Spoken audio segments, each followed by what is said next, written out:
category, more work than anyone else over the last couple of years. And we have Rooslugs, who just took the world record in this category, building on the work that Jay Coper and King Doll have done before. Plus, we have Random Effect, who is a strong runner of all categories in his own right. So you're in for a treat tonight. Yeah, don't adjust your sets. They flew past that first cave. This is Swordless, guys. They're going through the entire game without grabbing that wooden sword. They can't get any sword of any kind. They've got to find a way to get to Ganon's room as fast as possible. It's a very unique category. It's a fun one to run, and you're seeing some of the best in Z1 here on your screen doing it right now. Yeah, so the first thing we need in Swordless is some money. And you see... you definitely have to get the Northeast 100 and probably the 30. It looks like they're all getting both of those right now. Because Rooslugs' relatively new world record had such good results for people, I think the routes are probably more similar than they might otherwise have been, but we'll see if there's a divergence later. So once they get their money, they're going to up an A at the 100 and then probably buy a candle. Yeah, when I think of Swordless, when I'm doing it, and you're going to see these guys do it too, it's kind of three parts, right? It's the first part is getting the candle, getting bombs, and kind of surviving the early game and getting a repeatable weapon like a bow and arrow, that type of thing. Then the middle game is all about getting that wand. So it's how you approach grabbing that wand, because that's going to be their primary weapon during the middle and late game. And then the very end is getting through level 8, getting through level 9, some of the hard levels on less life than usual. So it's a very, very cool, unique run we're going to see. Yeah, and I think a lot of people who watch SpeedGaming have probably been catching the Swordless randomizer races because the All Boards No Swords tournament is going on. You want to tell people how the vanilla's first quest Swordless run is different from what you might have otherwise seen on this channel? Yeah, for sure. So the vanilla game here, what we're doing is they're kind of changing up the way you approach it. Usually you stick some of the harder levels like level 6 till later, but they know where everything is here. It's not randomized, so they know exactly how they want to attack it every single time. It's all about getting that wand. So they're going to amass as many resources as they're comfortable with to go grab that wand. And it's more of, how soon can you do it? Because the sooner you can get that wand, the faster you can fly through the rest of it. So it's all about that. There's really no exploration, anything like that you see in Rando. They know where everything's at. It's just doing it as fast as possible. Yeah, and more importantly, because the randomizer has been modified so that you can kill Ganon with a wand, that's not in the original game. So this is just a race to Ganon's room, because Ganon is the only enemy you cannot kill without a sword. And also, the first quest, Swordless run, if it were a randomizer seed, I think people would be pretty intimidated, because there are a lot of blue dark nuts and whiz ropes in this run, which you will see. Yeah, there's room strats for every room, and you're going to see, we'll call it out as you start to see them jump into levels. Right now, they're doing all the overworld exploration. They've got the blue candle. Most of them have grabbed the arrows already, if not all of them. So you see them kind of doing the same things. They're picking up their resources. They're getting ready to jump in, and then it's all about not losing those resources inside the levels. So looks like Jay Coper's going to be our first into a level. He's going into level 1, candle bombs and arrows in hand, I believe. Yeah, Jay Coper's PB goes 3 first, and this is something that the idea of going to 1 first to get the bow before you have to deal with level 3 is been sort of considered a safety route, but Jay Coper was trying out Rooslugs' route earlier today, and he said he doesn't know if getting the bomb upgrade is necessarily the most efficient way to do it, although it is in the world record right now, but he does think that going to 1 first is probably better than going to 3 first, just for speed, which is interesting because what's happened in this category with all the new routing is we're starting to question what counts as a safety. In the any percent run, technically the magical sword is a safety, but it's the fastest way for humans to beat the game. So maybe it's faster to get the bow first. Maybe it's faster to get the bomb upgrade. And the honest answer is we don't know, because this category is in flux right now. Yeah, you see them all right now going through 1, and it's a tricky thing to navigate this, because you've got the key up there with the gorillas that they're trying to force a 10 count on, or try to do it in 2 bombs so that they can force a 10 count later. You don't want to use all your bombs here. Luckily, they're going to 3 next, and with the bow and arrow in hand, it's going to be very easy for them to replenish bombs in the top route. You'll see it later, but leaving here with as many bombs as possible is the ideal scenario, and that's why you see King Doll and Random, and they're trying not to use bombs all the way through. Jay Coper's on one bomb right here, which is going to get him through this wall and save a key, which is great. But having no bombs out of here is going to be pretty tough. Well, what he can do is the way this what he can do is he can get bombs in level 3 from the key chute. So he'd like to get a lucky bomb right here, and he did actually from those gorillas.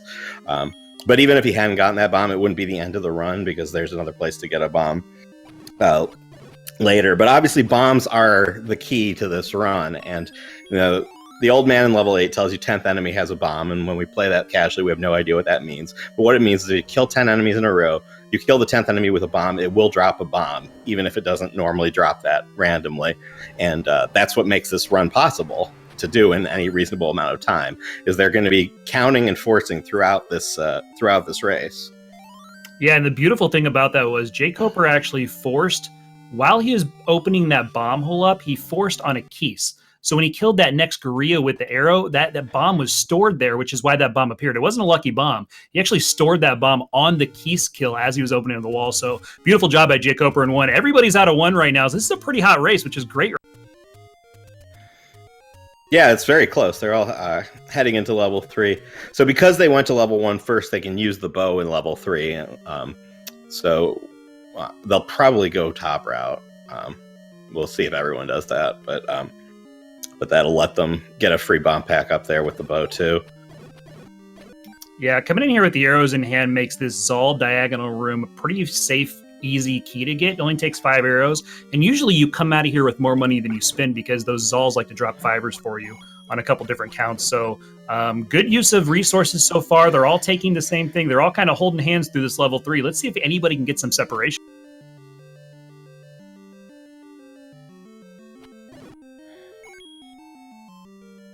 And to let you know what's going on inside their heads currently, they've got counts going on. So like John was talking about with the 10th enemy has the bomb, they're sitting there on these 10 counts trying to replenish their bombs as fast as they use them going through. The fastest way to kill these, and the only way for them to kill these Dark Nets right now, is with bombs. So to get through here, to keep your bomb count high, I mean, you see 6, 4, 6 over here. Random Effect needs some bombs, and they get some in this shoot room right here, so that's going to give him 6. They're doing a great job right now of getting through 3 and keeping their bomb count as near 8 as possible. Yeah, and after they up and A at the raft, they'll be heading to Manhandla, which is often a gatekeeper in runs. Actually, by doing 1 first, they have the bow as a backup. So if Manhandla doesn't cooperate and die to a bomb, you can back off and arrow him down. Hopefully no one needs to do that, but we'll see what happens. It was a great job there. Jay Coper just went through a Dark Nut room that's going to guarantee you a floor drop. He was able to do it with 2 bombs and then open up a bomb hole. He got bombs from one of the Dark Nuts and the floor drop to bring him back to 8. So he's got really, really good resources heading into this Manhandla. And as we say that, Jay Coper does take him down. Rue took the lead, though. Rue got through there, took down Manhandla first. Rue slugs Jay Coper within 15 seconds of each other. Now we see King Dog going to finish it off, too. Random's right behind, so these guys are all neck and neck. This is a hot race, y'all.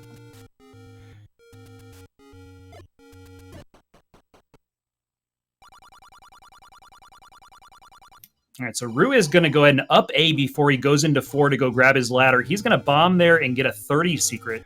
Anytime you have excess bombs like that coming out of 3, that's what Rue likes to do. He likes to go grab those bombs because they're easy. He's using resources that he has plenty of right now. He's not going to have to switch to Candle later, and he might get the 30 southeast of 1. He might not. It just depends on where his money's at. But this is a pretty heads-up play by Rue before he goes into 4. And you see a Random Effect is having to pull out the arrows on this Manhandla. In our race last night, he said he got wrecked by Manhandla because he was doing a 3 first route. So he wanted to. So I'm glad to see he's learned the 1 first route so he can do this if he can pull it off. Yeah, each arm has 4 health here. So these bow and arrows do 2 points of damage. He's got to get 2 arrows inside this left arm before he gets hit again. Able to pull it off. Doesn't get the bomb drop, but he survived, which is all he wanted.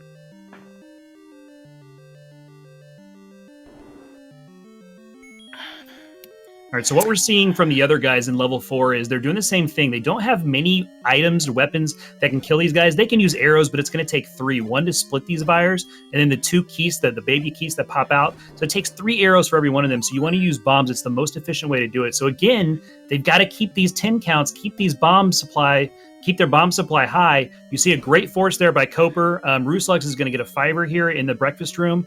They're trying to get their ladder, and they got to get out because they cannot currently kill the boss of this level, Gleeok, until they get the wand and come back. But they got to have the ladder to be able to do the rest of it. So 4 is done in 2 parts. You see the first part right now, and we will revisit 4 when we're done. Yeah, and you're going to see them save at the ladder because that's the fastest way to get back to start. And Rue actually just reset. And the reason he does that is because in addition to the consecutive count that we talked about before, there's also a global count that controls what chance of random drops you have from which enemies in which order. And that just cycles through 10 until you reset. So what Rue does is he saves and resets. And from level 5 through level 6, every kill is basically scripted. So he can maximize the number of chances for random bombs in addition to the forced bombs he gets on his 10 counts. Yeah, you're going to see him do what's called pacifist percent here. He's not going to touch an enemy. He's going to attempt to not kill anything between here and the entry of 5. And what that's going to do is allow him the very first enemy he has, the global 1, which can drop a bomb for him, is going to be on an enemy that drops bombs. So it's beautiful scripting, like you said, from Rue, and he's going to be pacifist percent, so he's trying to get through everything without touching him. Right now, King Doll took a heart from that cave where everyone else, where Rue and Jacob took a potion. I wonder if that was intentional, if he's going to get a potion or skip it, or if he has something else in mind. We'll see. Yeah, he might be going to Heart Rock. King Doll's old route had Heart Rock as getting the potion there before 5, so he might be visiting that, and that extra heart's just kind of safety for level 6.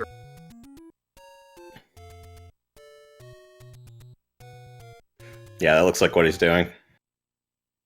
Yeah, you only need from that point, before Heart Rock, 4 bombs to get the potion here, and then get all the way in and get the bomb upgrade. So that's exactly what King Doll decided. Yeah, King Doll is often improvising his routes during his runs. He'll often run without splits because he knows in his head if he gets the wand by a certain time and he gets the Triforce by a certain time, he knows what pace he's on. And he's tried a lot of routes. And he's pioneered a lot of stuff in this category. So random effect. Meanwhile, on their tail, getting that 100. I'm a little worried for Rue with his health right now. He's only got 1 heart, so he took a bop he didn't want to. He's got to be very, very careful here. He's wasting bombs currently so that he can make an automatic switch over to his boomerang once he picks this up. So you're going to see him there. Now he's on his boomerang. He's going to be able to build a count before he gets into the recorder room. So that was done on purpose. The reason he was dropping those bombs, he's going to get a refill right here, and it automatically switched him to boomerang. So he's got that.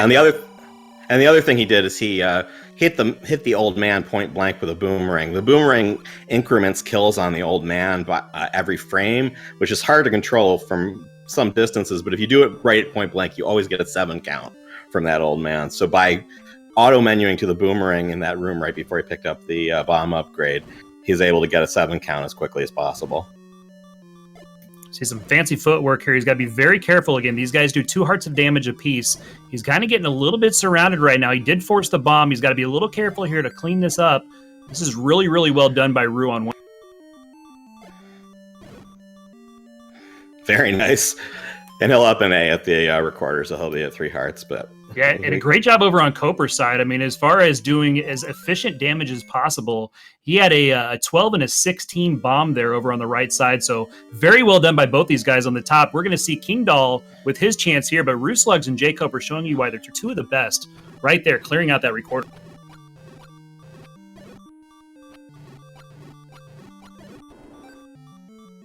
Yeah, they're getting some really good patterns, and they're taking advantage of them. They're getting a couple of 4 damage hits right there. And what I mean by 4 damage is the bombs do 4 damage. So if you only hit one of these dark nuts here, it's going to do 4. So at 12 damage means you hit 3 dark nuts, and that's just making really, really good, efficient use of your damage output there.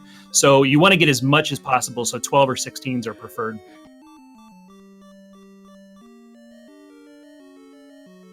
All right, there's 3 of the 4. Random is the last one to do it, but these guys are all really, really close inside of 5. So you're going to see Ruslugs here first into Dig Dogger. And again, this is what makes Rue, what sets him apart here is like his level 5 and level 6 work are so efficient. It's going to cause him to do a little separation right here from the rest of the crowd. And you notice Rue killing these Poles voice. He's going to get chances are he's going to get a force bomb on Dig Dogger. Dig Dogger's health group. He can't drop random bombs, but if you bomb him on the 10 count, you can get a bomb here. And I believe, well, he's playing it safe. I think he usually auto menus to boomerang there, but I think he wanted to keep more bombs rather than do that. And Jacob are right behind him. Yeah, sub 15 right now, level 5 exit on race strats is very, very fast. You're seeing some really good play here, guys. Yeah, sub 15 level 5, I believe, is Rue's target for world record attempts. So these are some good runs we're seeing right now. And we're seeing 3 guys hanging with the current world record holder, too. So no slouches there either. So this is just across the board good play. All right, so right now you're seeing them actually walk from 5 to 6. They're doing these screen scrolls here just to navigate as fast as possible. This is really efficient overworld use here of using the scrolls and just walking straight from 5 to 6. It's always a question of when do you do 6, and in Ruslug's world record, he found out that this is the best, most efficient strategy. Yeah, and they're scrolling to level 6 rather than whistling to 1. It is very slightly faster to whistle to 1, but it costs a menu. So I think even though this is more technically challenging because there are more screen scrolls, I think Rue determined that this was a little more efficient on balance. And it's preferred too for somebody that's a good scroller like he is. I mean, it's just the preferred method. Man, that P hat there for Jake Hoper, that's the worst spot. What I like to do there is I menu and just arrow him. It takes a little bit, and you don't want to use that menu, but he's not going to let you pass. You get bopped back every single time. And when they're just standing still like that, usually P hats will move away if they're still moving when you hit them. If they're just stood still, there's nothing you can do. He was not going to move. He's just a tank right there. Yeah, and that boomerang work in that belfry is not easy to do with those fireballs dodging, and it's very important because Rue came out of that belfry with an 8 count, and I think he usually has a global setup, so he has a chance of 2 bombs there. He didn't get it, but he got the force bomb, and you know, being able to dodge those fireballs consistently is really impressive because most of us have to be more careful than he was there, but he's done a lot of practice on this route. So this is a little hairy right now for Jake Hoper. He missed his count, and he actually got a 5er from that first bomb up there. So he's sitting on 3 bombs right now. He wasn't able to refill, so he's going to need some globals here or to force a 10 count kind of creatively through these next couple rooms. And he's got an elbow room right now, which is going to be a little tricky too. He's resetting his count on the bubble right now. Same thing Rue's doing. So they're going at 0, leaving here. He knows where he's at, but he's got to be very, very sure of his count on this next force. Random Effect actually did whistle to level 1 on that walk, and I think the reason he did that was he's low on money, so he grabbed an extra 30 secret, which is an important backup if necessary, because you do need arrows to clean up these legs. Yeah, that's what I did last night. It only cost you a few more seconds. It really is not as long of a journey as it looks like it would. So Jake Hoper's going to be very patient here and try to get these guys to group up within, 1 tile here. That's a pretty good pack right there that he could have gone. He's going to be really patient, try to get him right here, get a global. He gets it. Now he's on a count 2 that hopefully he can get a bomb force off these oranges. He wants to kill 1 or 2 of these Zulls right here. And that's what he's going to do with these arrows. He's going to take them out, work his count up to 8, and then now you're going to be able to see him do a force here up top in this in the wand room.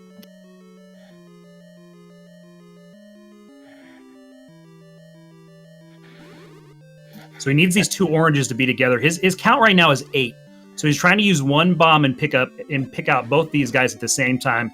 That was very well done. So now he's got a clock too. So if he goes and gets the clock, okay, this is a pretty good grouping right here. He's going to use 6 bombs, and that's all right. He's going to be at 1 bomb by the end of this, or 3 bombs by the end of this. Perfectly done. That was really, really fortunate for Coper to get that clock. But the best part there was he used 1 bomb to be able to refill back on that 20 count. And just a very good wand room by Jake Coper. Yeah, and this is the key to the run is getting the wand fast, and Jake Coper has it first. Yeah, so you're seeing kind of backup strats by Ruslux. He's going back and forth here, trying to reload and try to set his count again. So this is kind of what happens in Swordless sometimes. If this was a PB run, this is a reset. This is just a little too long to grab this wand, but he either lost the count, and I didn't see, I apologize, or he's on a count that he doesn't like going into that north room. What you see him doing with those Zulls when they're going right and left and kind of across the tile, if they're in between tiles and you use the candle on them, or up against the river like that, instead of getting 2 when the babies split and you get 2 kills out of it, you actually get all 3.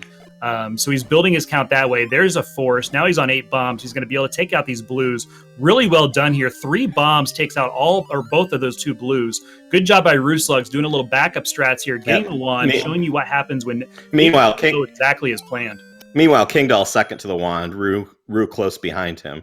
So we have a race because not only do they all have the wands, they all have bombs. So you can complete 6 once after the wand, after running out of bombs, but it gets a lot slower because you have to reload this room until you're down to likes because you can't kill Wizropes anymore. So you saw that was very close for Random. Random got a force and he got a global there at the same time. He went from 2 to 10 very, very quick.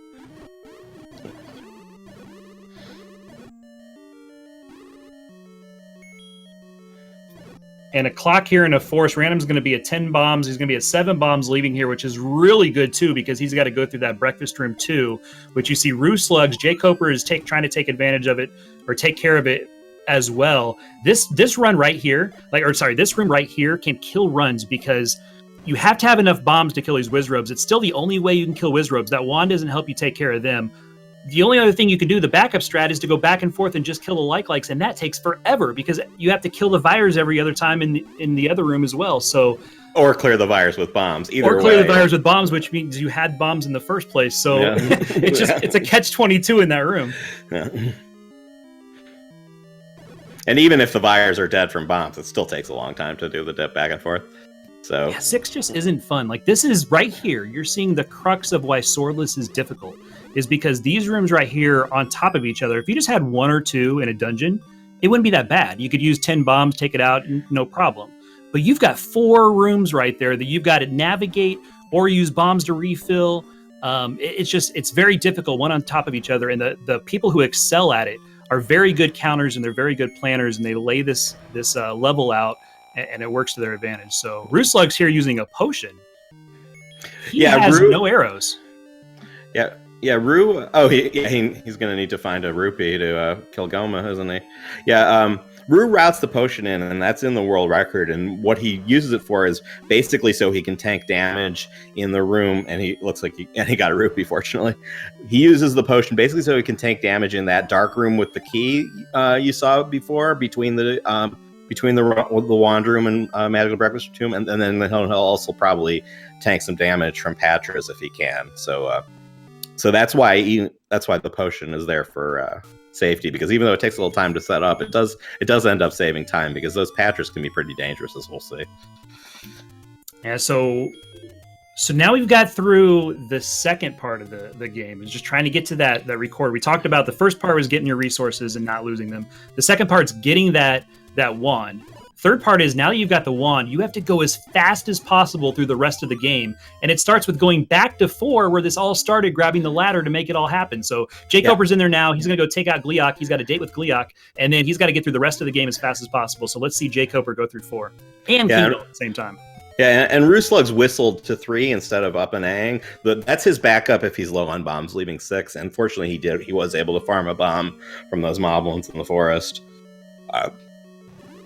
So so we couldn't kill Gliok on the first trip through because we didn't have Gliok can only hurt with a sword or the wand, and so you can't get through level 6 without the ladder. So you have to double dip either 4 or 6, and 4 is smaller, so we're back in 4. And you'll see them take out Gliok shortly.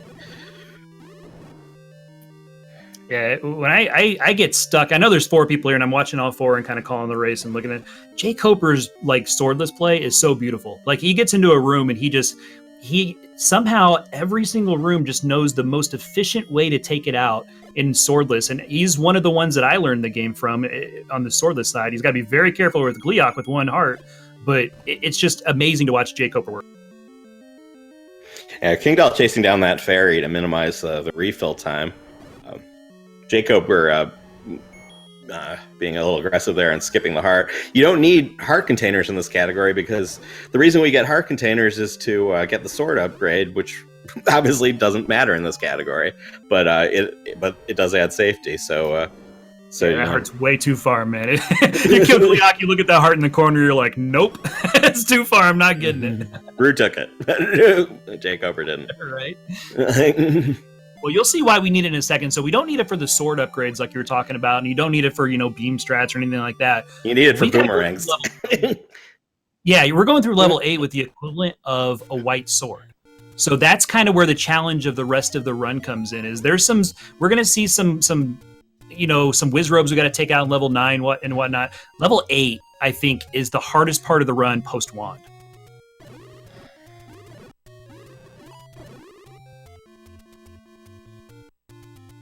I think level 7, where you see Jake Hoper and King Doll right now, I think level 7 is fun with a wand. I mean, you can die. I've literally lost runs in level 7 dying. And you see Jake Hoper getting some bombs here. There's going to be a bomb drop that he sat on, so he went from 7 to 11 there.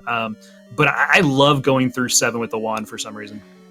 Yeah, it's so satisfying because in the any percent route, we have wood sword there, and there are beginner and intermediate routes where you have white sword, but you don't have white sword with the wand hitbox. So just being able to just bash these Guria's heads in is kind of fun. Yeah, absolutely. You see kind of everybody at the same place again. So Random's caught up a little bit now. He's entering 7. We've got King Doll at the turn. You've got Jake Hoper, throwing the meat out right now. So King Doll kind of has the lead on everybody as far as distance inside 7. This is a really good race right now from King.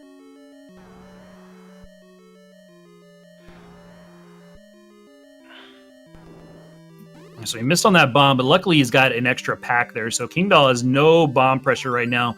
You want to leave here, though, with as many as you can because you're getting ready to go to level 8 if they're all in the same route, which I believe they are right now at the end.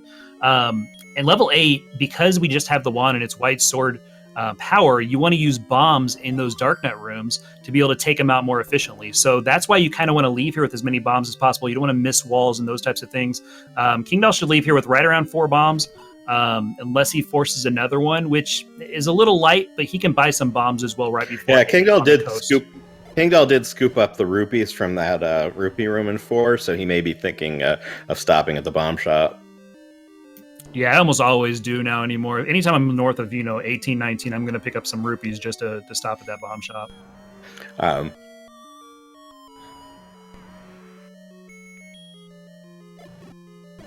Well, these guys are all within like a few rooms of each other. This is pretty cool. Yeah, I was thinking the same thing. I mean, Random Effect is in the back, but not really, because he's only 4 rooms from the lead, which is crazy, guys. Like, they're all in a tight pack.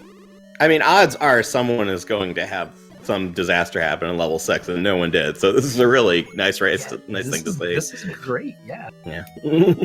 Like now, the 2 choke points right now is the combat in level 8 and the bomb counting in level 9. That's going to separate these guys. Yep. Just watch them work. I mean, if you tune into this and you're like, okay, who's running tonight? You're seeing 4 of the best right now. We couldn't have handpicked 4 better. There's some other names that come to mind, but man, these 4 are at the top of the list for sure.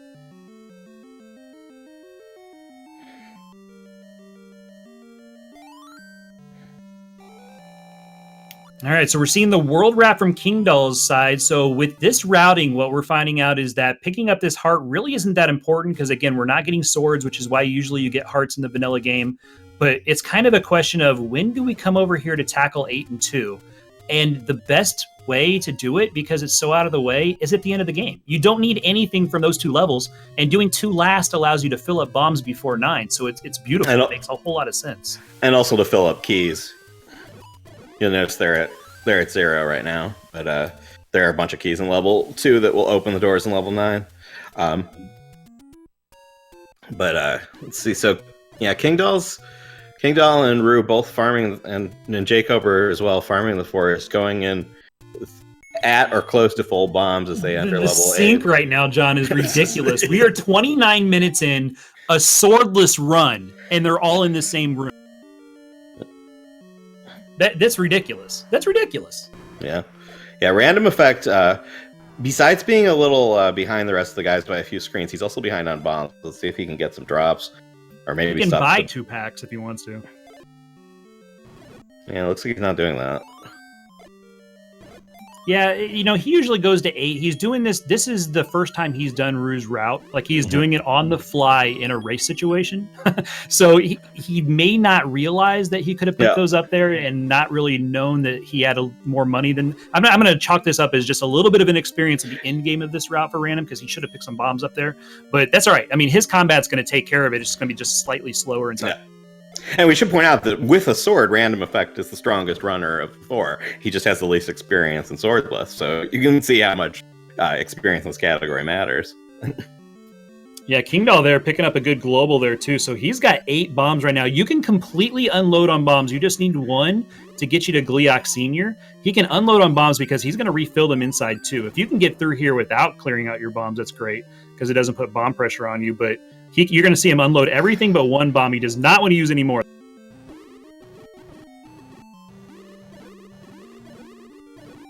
Rue is...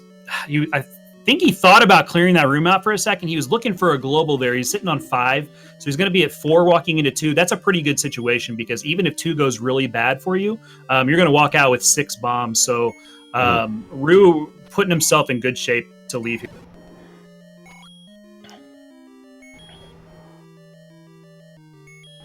And we had Jay Coper on Gleeok Senior. That's going to take him 11 hits. You saw him take all 11 out. He's leaving another heart on the ground. Didn't want either of the Gleeok hearts in this run, but we do have Jay Coper hoisting the Triforce in 8 ahead of everybody else. The old guard showing the new pups how it's done. Jay Coper walking to 2 first. Rue right on his heels, and Kingdoll chopping up Gleeok shortly behind him. And Random Effect just not that far behind. Yeah, Green, to answer your question in chat, how good is this? These runs are ridiculously good for race strats right now. They're sitting here sub 32 walking into level 2. There's been no deaths among all 4 of these guys. These are really good runs. They're not world record material or anything like that, but for race situations, they're really ahead of the pack.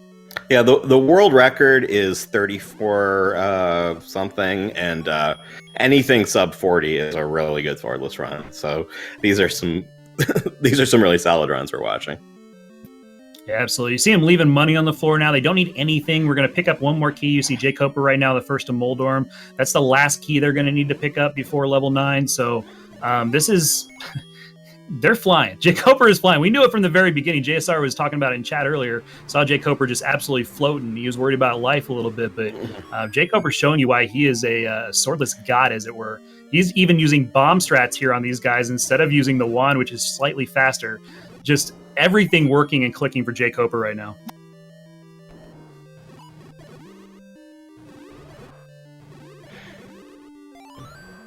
Yeah, I think he might have got a force in there, and he also left the pack behind so he could pick it up after taking out Dodongo. With a sword, you can stun Dodongo with a bomb and then stab him and get a guaranteed bomb drop. If you don't have a sword, you have to feed him 2 bombs, and you don't get a bomb back. So that's it's a little bit inconvenient in this category that you have to spend bombs there. So leaving that pack and going back for it is a safer way to do it.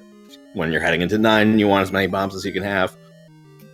Yeah, leaving here with 12 bombs is just such a good feeling. Jay Coper whistling to 1. This is the fastest route now to get to level 9. He's going to enter 9 right around 34 minutes.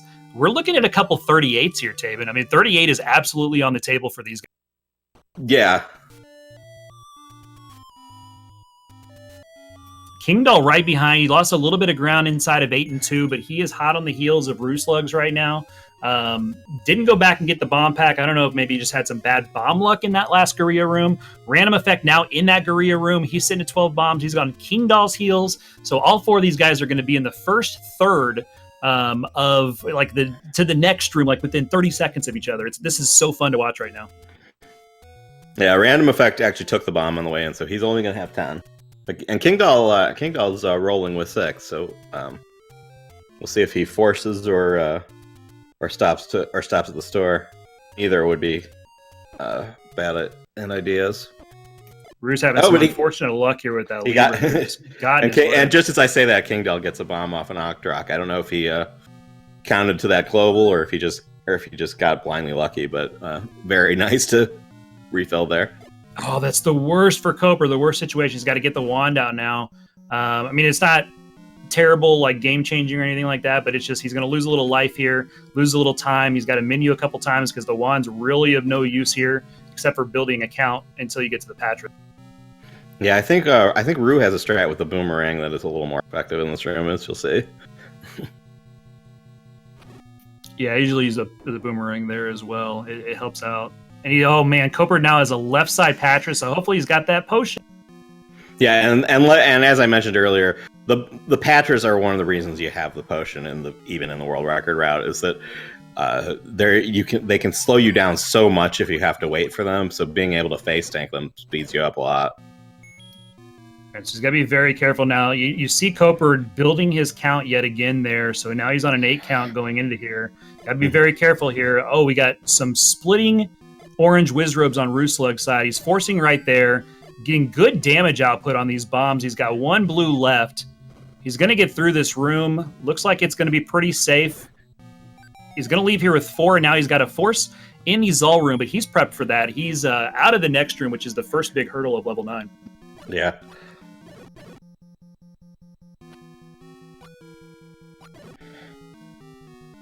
All right, Coper did some refill there. He's got some grouped up blues, which is exactly what he wanted, but he did get shot inside, back through the hole there, which is terrible because he already had some damage on the Wizrobes there. So now he's going to have to rebuild his count and go back through. The good news is he knows where he's at on his count. Now he's at 8. The bad news was he took a shot there. He did not win.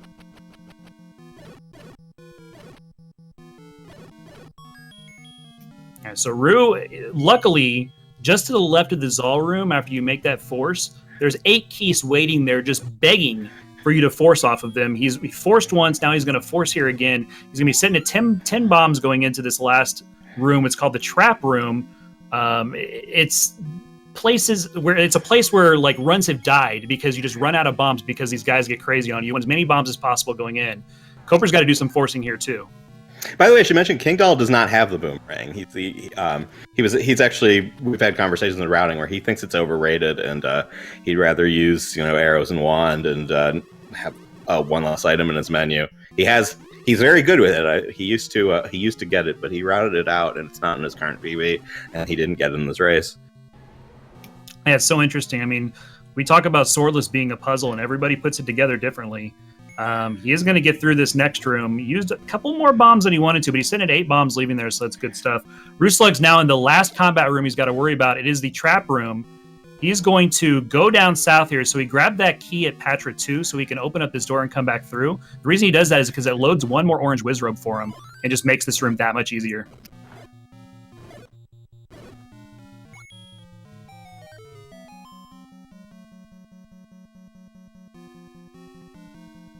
We do see Jay Coper now. He's on 4 hearts. He's got to be very careful here because he has no more potions left. So he's going to have to either kill this guy or wait till he can sneak by. Rooslug's on his way through. All he has left is Patra 3. He's looking at the race world record here. Hopefully he can get it. Who holds the race world record on the table. All he's got to do is get through Patra, and he's good. Who holds the race world record now for the next 30 seconds? That's me, but I told you it was short-lived. I told you that was going to be short-lived until he's dead. Yeah, like we said, this is a race to Ganon's room. You can't kill Ganon without a sword. So get your GGs out in chat for Rooslugs as he finishes off this Patra. That is the end of the run. Yeah, Rooslugs is going to finish with an official SRL time of 38 minutes and 30 seconds. That is, guys, that's flat-out flying for Swordless race. You can see right now why he is the world record holder, not just race anymore, but the actual vanilla world record holder. Oh my gosh.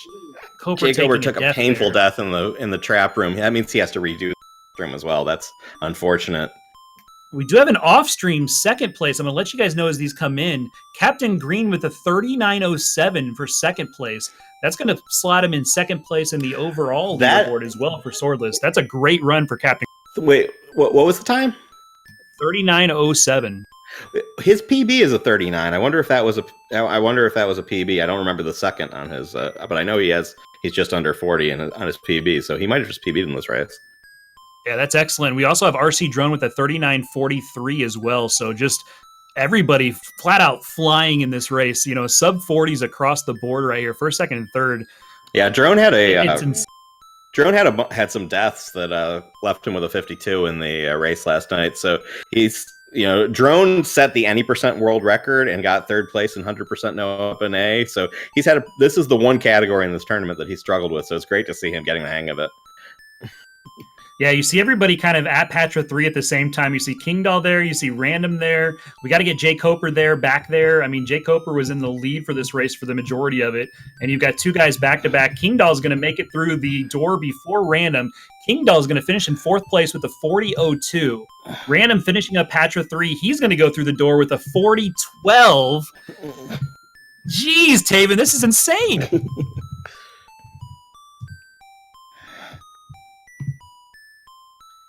Yeah, so let me recap real quick because those came in very, very quickly for you guys. First place was Rooslugs with the 38.30, the new race world record. Captain Green in second place with the 39.07. RC Drone, third place, 39.43. King Doll, fourth place with the 40.02. And Random in fifth place with the 40.12. That's just insane times for races, guys. Anything sub 40 is good. We had 5 people 40.12 or better. That's insane.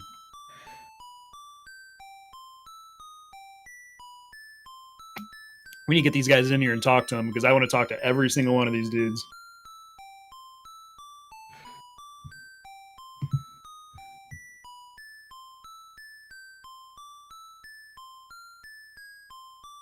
And put on some like Bon Jovi or something because this game over music is going to get to me real fast. Come on.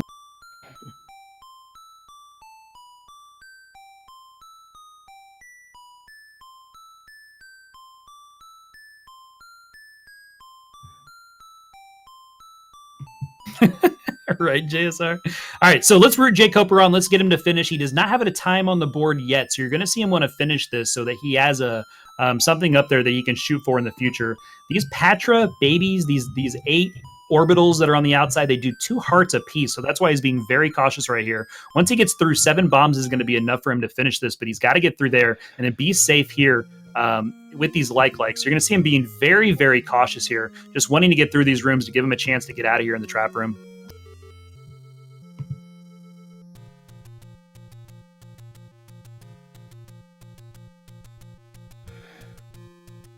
All right, so he is heading back into the trap room where, unfortunately, because I don't think he reset the room ever, yeah, he's got all 4 of them to deal with still. 7 bombs. He does have that door in the south open, though, but I think he's going to try to take this room out. Oh, man, he takes another death right there, unfortunately.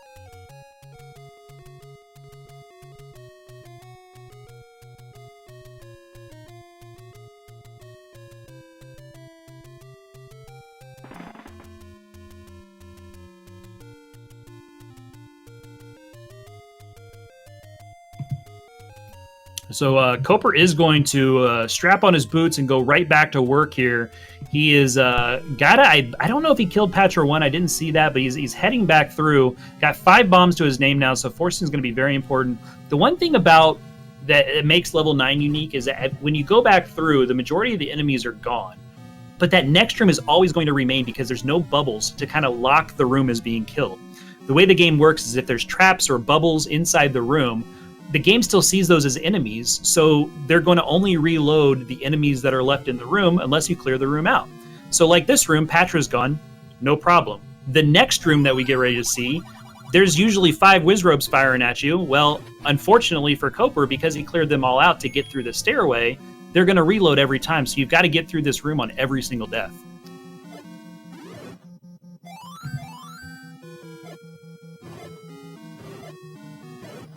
So this is going to take him 6 bombs to do right here, but he was able to force. He got a clock, so it's going to make this safe. He's now at 4 hearts. He should know his count in here. He should be at 13. So as long as he can clean up here and get a 20 count bomb, he should be good going forward. So that should be 14, 15, 16. 17.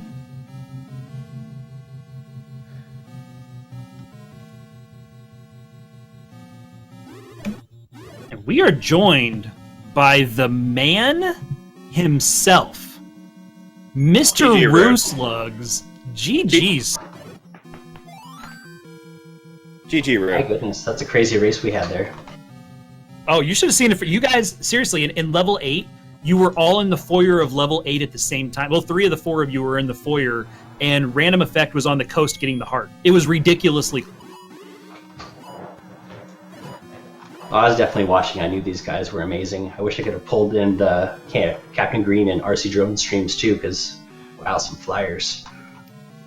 Yeah, if we could have had this like whole speedruns live race up with like all 12 of you or whatever, that would have been fantastic, because you guys were all, you had to have been neck and neck like the entire way. Yeah, Captain Green was telling me that he wasn't looking, but he likes the category and he has a good time. He do it with no reset that can go wrong. It sounds like not much went wrong for him. And we're joined by Random Effect now. GG, Ari. Hey, thanks. You guys were all not supposed to do this after I put the 3945 up last night. You guys were supposed to put like 42s up all week. What the heck?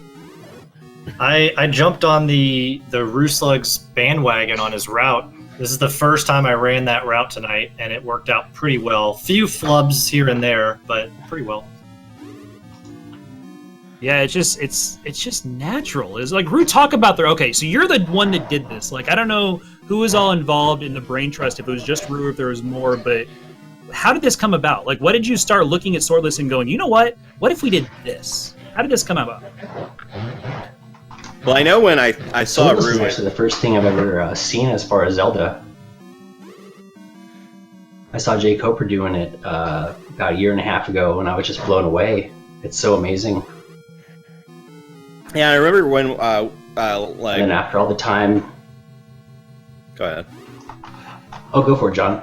No, I just remember when we were hanging out at Calithon last month, we actually had a conversation. You said the Swordless World Record's really soft, and then you went home and beat it. And we talk about how long you've been thinking about that and the influences behind that. Sure. Yeah, I had aspirations for sub 30 like a lot of these guys in the main category. So I kind of routed this about 6 months ago and shelved it. And then once I got the sub 30, it's like, game on, let's do this thing. Yeah, the sub 30. It's inspired by Randomizer, which we all play. Mm-hmm.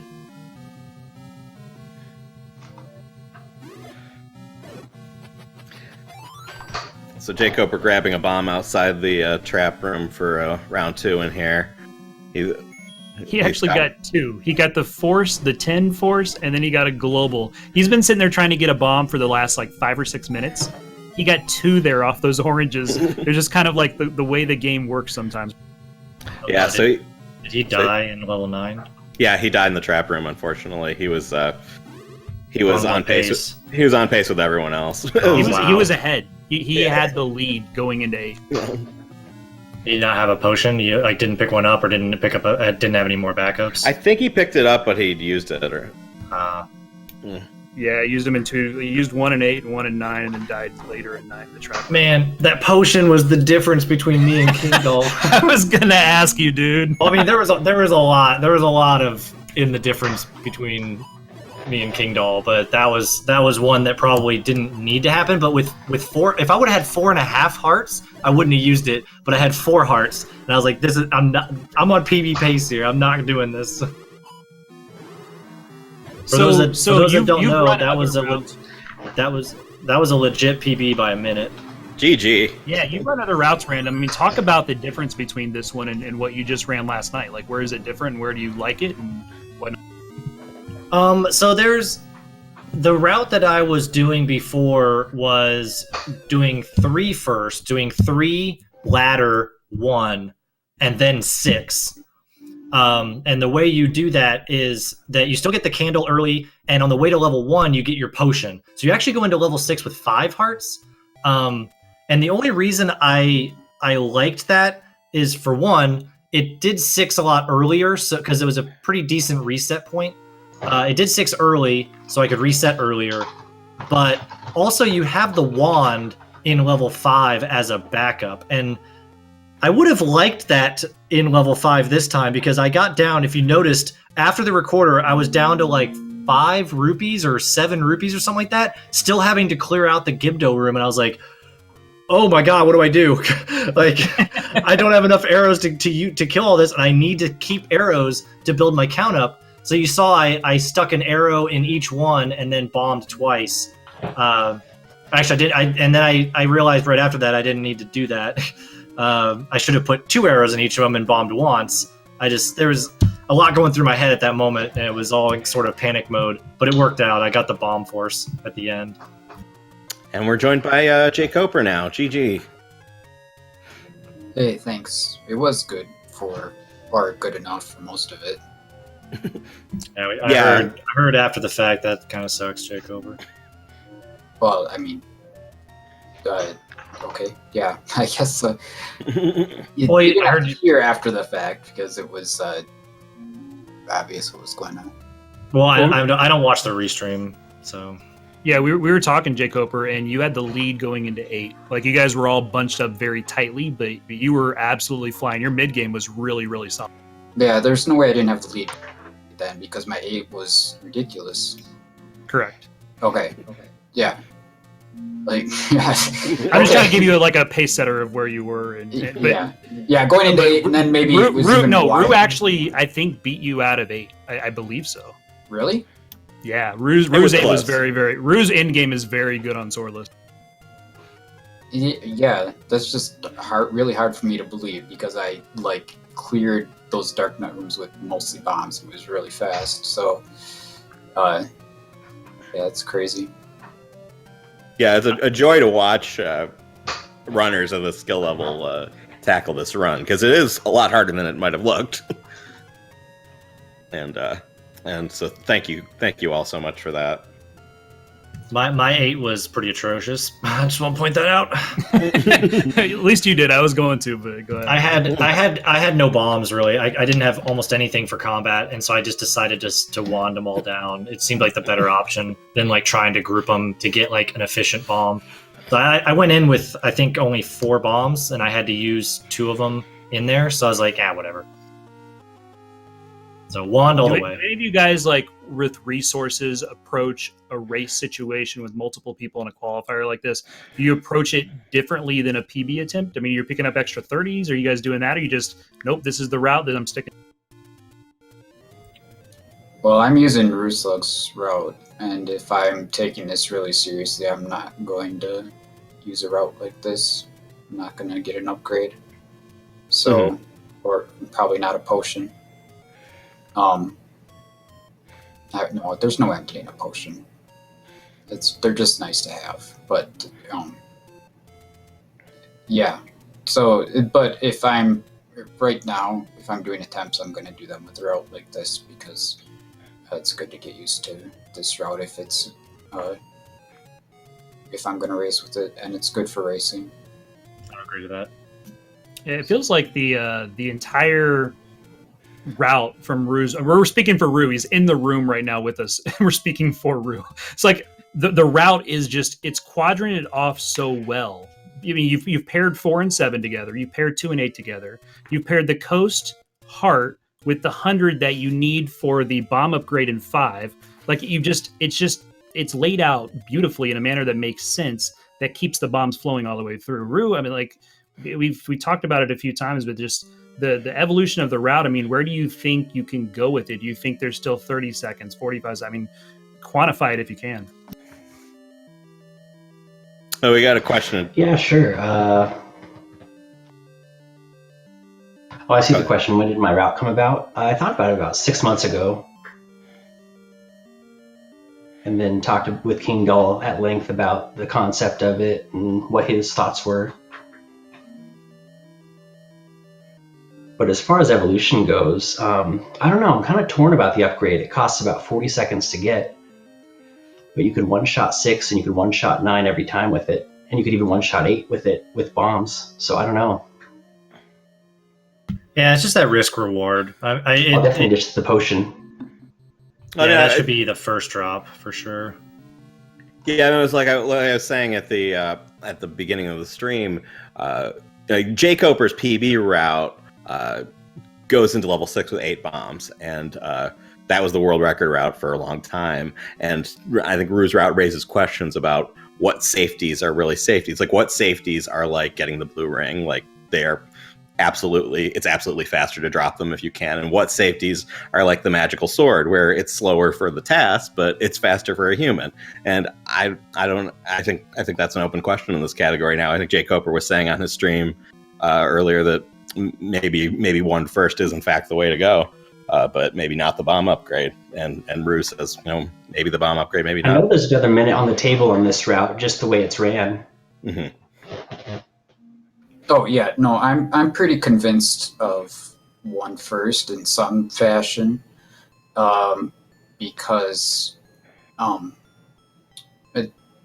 mainly because of the keys in 3, I think. Yeah, I like that. Those are pretty easy, and you're leaving those on the table if you don't have the bow. But yeah, the bomb upgrade is extra money and whatnot, and the bomb upgrade is you have to get the money for the bomb upgrade, you have to get the bomb upgrade, you have to get a candle, and you have to get the money for the candle. You're getting the money for the candle after you get the candle, basically. But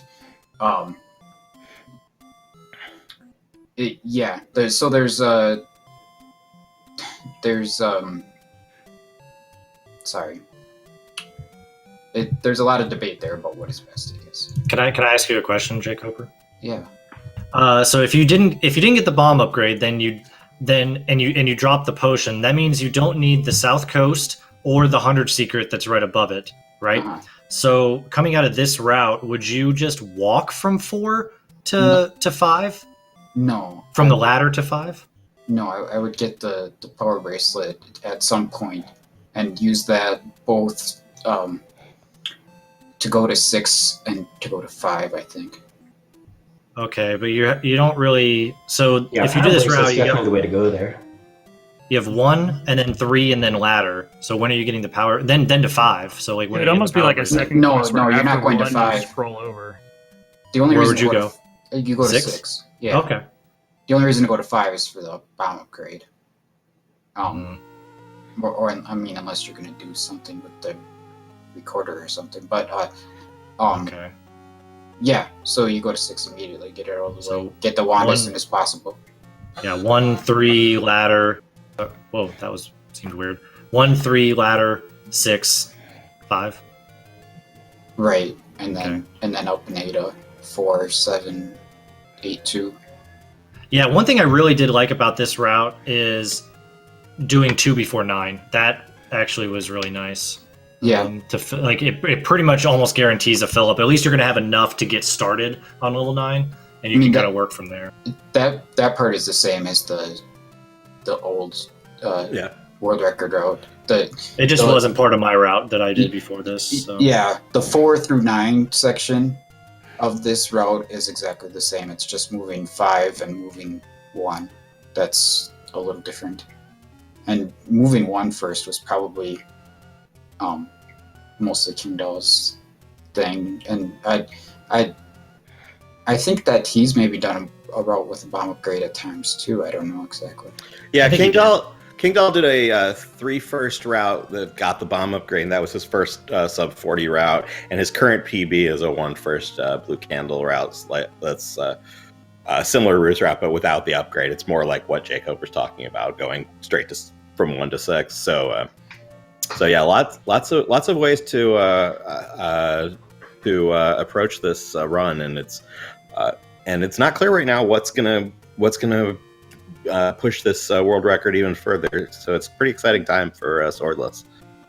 And follow all of these guys because they're going to be on the cutting edge of pushing this.